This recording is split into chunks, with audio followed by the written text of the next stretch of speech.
Сабинский дом культуры в этом году отмечает круглую дату – 50 лет со дня начала работы. И подарок в виде нового фасада пришелся как нельзя кстати. Деньги, а это порядка 3 миллионов рублей, выделены по нацпроекту «Культурная среда». Местные жители обновки радуются как своей. Говорят, не зря, ведь клуб называют душой села. Это что для молодежи, чтобы вот люди ходили сюда, отдыхали. Мы вот каждый концерт сюда ходим с детьми и сами, и соседей еще сюда же зовем, чтобы приходили и смотрели. Хочется действительно прийти в то место, где душа у тебя вот так сворачивается и разворачивается.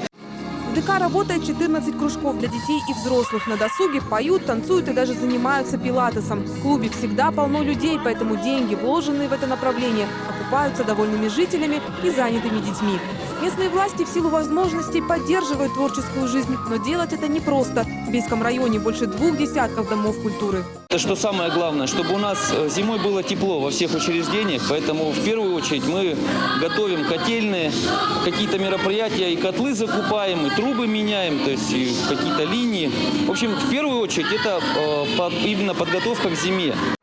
Участие в нацпроектах позволяет проводить самые финансово затратные работы, неподъемные для сельского бюджета. Тем, что есть, сельчане довольны, но уже строят планы на будущее. О чем мечтаем? Естественно, мечтаем обновить свою музыкальную всю аппаратуру, сделать ремонт в фойе и в кабинетах. В этом году в Хакасии капитально ремонтируют 8 сельских ДК. Практически везде работы уже завершены. В общей сложности в рамках нацпроекта республика получила из федерального бюджета свыше 20 миллионов рублей. Нам еще предстоит открытие клуба в селе Кызлас в начале ноября и, видимо, в конце ноября в Ачурах.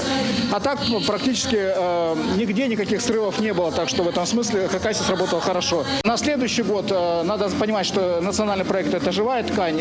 У нас заявлено, так сказать, мы получим порядка 30 миллионов, но есть шансы удвоить эту сумму. Около 1 миллиона рублей в 2021 году получит и Сабинский дом культуры. Этого как раз хватит на обновление оборудования и мебели.